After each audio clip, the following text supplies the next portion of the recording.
Pengadilan Negeri Sambas jadwalkan melakukan konstatering atau pencocokan objek eksekusi Kamis, tanggal 17 Juli tahun 2025.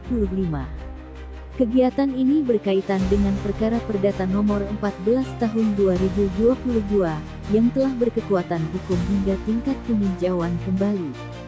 Lokasi pencocokan mencakup 4 bidang tanah di Kecamatan Jawai dan Jawai Selatan Kabupaten Sambas Provinsi Kalimantan Barat. Pelaksanaan konstatering direncanakan dimulai pukul 9 pagi bertempat di kantor Desa Matang Terap Kecamatan Jawai Selatan. Proses ini dilakukan berdasarkan surat resmi dari pengadilan dan melibatkan aparat keamanan serta sejumlah pihak, termasuk Panitera PN Sambas dan pihak terbanding atas nama Muin. Namun, rencana ini memicu protes dari sejumlah pihak karena dinilai cacat prosedur.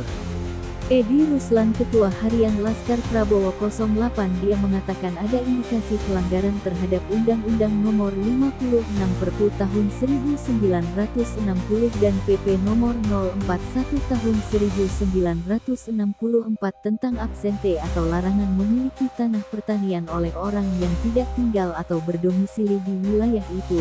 Aturannya jelas kami, kata Edi, minta penyelidikan.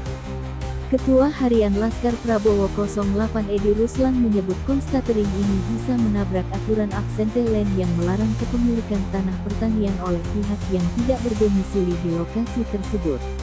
Liu Sehyong, pemohon banding, mengatakan saya sudah kelola tanah itu sejak tahun 1996. Saya buka lahan itu dari hutan saya, kata Liu Sehyong.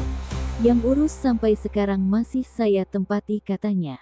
Lebih lanjut, Liu Sehyong, pihak pemohon banding, mengaku telah mengelola lahan itu sejak tahun 1996 berdasarkan amanah dari Muin. Ia menyatakan bahwa tanah tersebut hanya berstatus SKT dan belum bersertifikat resmi dari BPN, terangnya.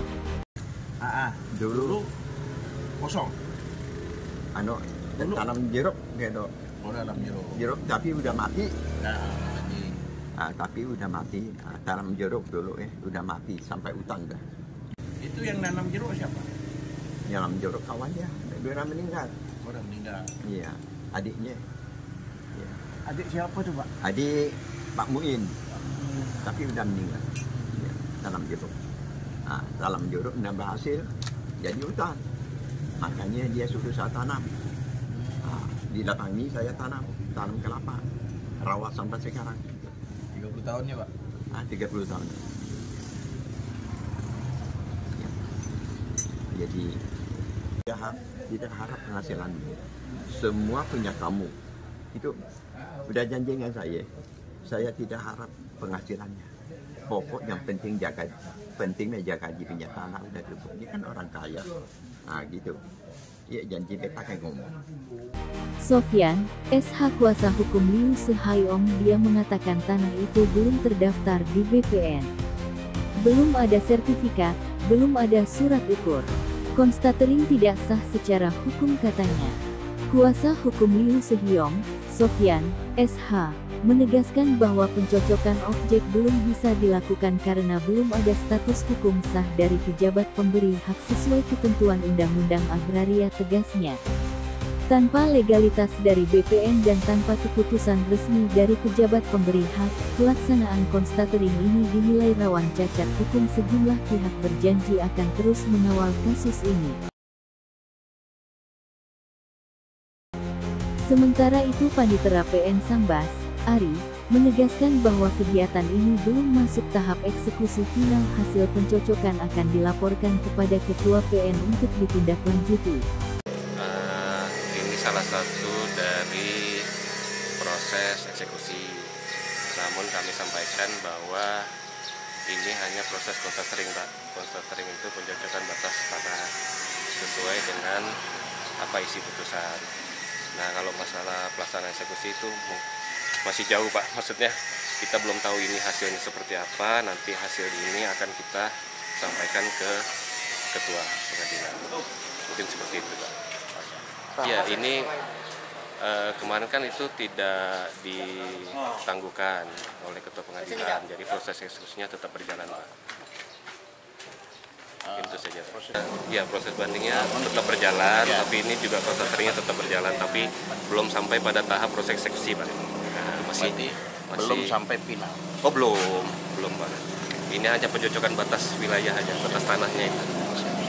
Hanya sebatas itu. Edi Ruslan, Ketua Harian Laskar Prabowo 08 mengatakan, belum terdaftarnya tanah di BPN dan belum adanya sertifikat resmi menjadi alasan kuat sebagian pihak menilai konstatering ini prematur. Kata Edi akan terus memantau perkembangan perkara ini. Terkait hari ini konseling. Jadi untuk menurut statement dari Panitra Muda bahwa untuk eksekusi itu masih jauh, kita tempuh upaya hukum. Nah, untuk selanjutnya kita akan ikuti perkembangan kasus ini sampai di mana proses hukumnya. Di sini ada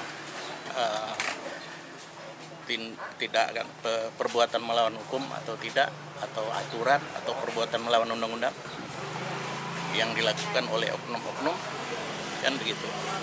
Kita hanya menduga supaya nanti ini berjalan lancar, supaya keadilan tetap berada dengan masyarakat. Kita mencari keadilan.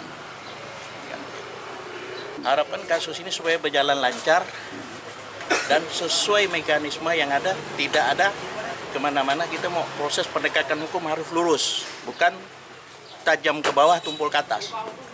Itu maunya kita.